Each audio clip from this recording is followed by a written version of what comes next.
Tom's Crossing by Mark Z. Danielewski. This is a signed first edition. Pretty neat. This came out in October of last year, and I just finished it about a week ago or so. It didn't take me that long. It is about 1,230 pages, so it's a huge book.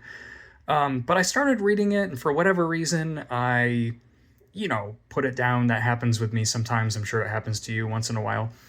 And I picked it back up about a month ago, and I just blew through this thing, man. It is so engaging to read. And despite the fact that it's over 1,200 pages, it's really one of the longest books I think I've probably ever read. It's such a quick reading book. Without getting into spoilers and trying to keep this succinct because the book is long enough, this is basically about two kids, Kaylin and Landry, and it's the journey that they take up a mountain in Utah in the early 1980s to take these two horses and bring them to a place where they can run free. They've essentially stolen these horses, and they don't want them to be slaughtered. It's a promise that Kaylin made to his friend Tom.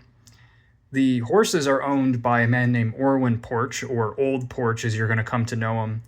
And the Porch family are scumbags. They're the villains of the story. They have a huge presence in the town. They have a lot of money, and they're despicable in every way, shape, and form. They're the classic villains. This is a coming-of-age story. This is a Western. This is a retelling of Greek mythology. There's a lot going on in here. There's supernatural elements, but they're treated as realistic. It's almost, in some ways, I guess you could say, magical realism, if that's the correct term. And the best way that I could describe this book is a Stephen King coming-of-age story with better prose. It really does, at times, read like Stephen King's best coming-of-age writing. But the prose, if you've read Danielewski, House of Leaves, which, excuse my cinematography, but is right here, probably his most famous work. I'm sure a lot of you know what this is. Crazy formatting. Insane formatting. Let's put that over there. Just a crazy book, but an amazing book. Very difficult read. This book is not hard to read. I didn't know what I was getting going into this. I absolutely love House of Leaves. I have a review on my channel. And I also believe that's spoiler-free. I just love this book, so I knew that he wasn't going to do the weird formatting thing, but I thought, okay, but he's going to do something, right? I know this guy, and I know that he can't just write. I'll just show you the inside of the book. He can't just write a straightforward novel, and this book's very readable from a text standpoint, too. The text is a nice size. It looks really nice to read, but yeah, as you're seeing, this is all text, man. This is not one word per page kind of House of Leaves stuff. It goes on and it goes on, but it reads quick. And Danielewski is doing some other things, and I'm not going to spoil what he's doing, but a lot of this story has a Greek chorus, going back to the Greek mythology thing, of townspeople and people commenting on what happened, sometimes a few years in the future, sometimes really far in the future. And it has this sort of feel to it, like the story that these characters go through has become a fable in and of itself. And through almost like a game of telephone, things have twisted and changed, and events are remembered incorrectly, or people argue over how events played out.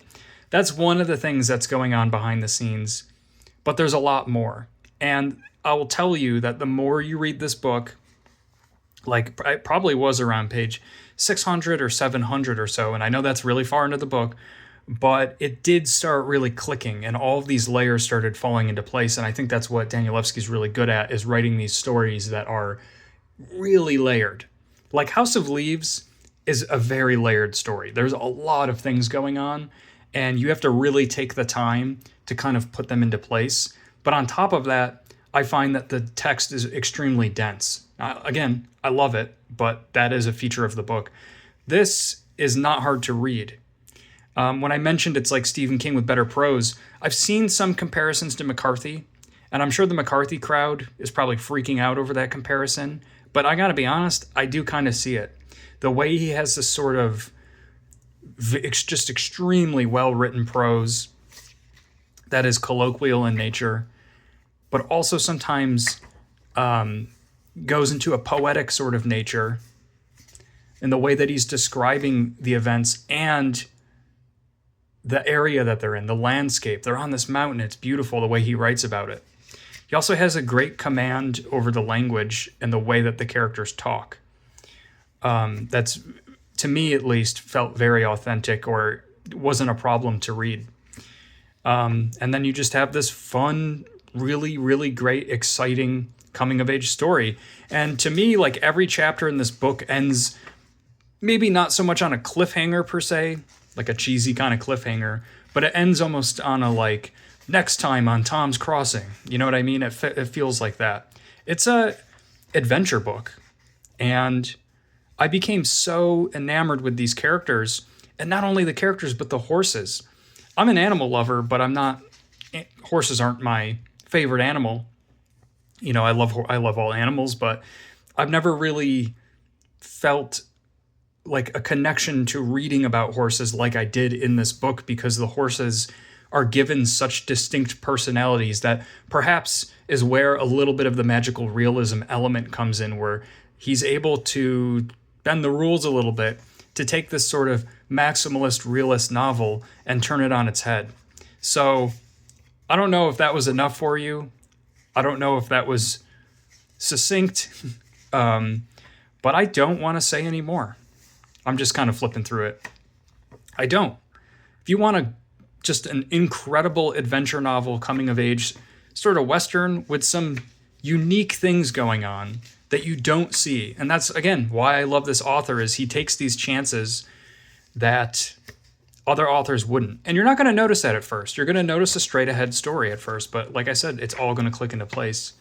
And you're going to go, oh, that's what's going on. Yeah, this is worth a read. I would give this 5 stars. I was just enamored by this book. It's so different than House of Leaves, yet you can just feel his creativity. His style is so unique. I don't think anyone really writes like this guy. And you can hear it. You can feel it in here. But it's just done so differently than this. I haven't read his other stuff, so maybe his other stuff is kind of like this. But, oh my God, this was so good. You'd be doing yourself a disservice to not go out and read this. Let me show his signature. It's quite funny, if I can find it with one hand. It's on this page that I can't get to. He just wrote a Z. I thought that was kind of funny. So anyways, Tom's Crossing is truly one of the best books I've read in recent memory. It's one of those books that because it's so long and the characters are so well written and it has that adventurous spirit, you feel depressed when the book is over. You feel like you're leaving these friends, and maybe I think that's the point, but I want you to read this. I want everyone to read this, discover this amazing adventure of Landry and Kaelin and Tom and Old Porch and all the townspeople and their commentary, and enjoy. Not House of Leaves, Tom's Crossing. Just an amazing, amazing book. And I really look forward to whatever this guy does next. I'm sure it'll be quite a while. I think it took him a while to write this, but I will definitely read his next book. And this is a book that I will definitely read again, despite the length, because it goes by so quickly and it's so engaging. It's such a good story. So, Tom's Crossing. Hope you enjoyed this. See you next time. If you've read this, let me know. Obviously, House of Leaves is a super popular book. It's sold over 1 million copies, but I don't think Danielewski is as popular as he should be. And I don't see as many people talking about this book as I would have liked to see. So if you've read this, let me know what you thought. If you didn't like it, that's fine too. I'm just curious. I'll see you next time with something else. Bye.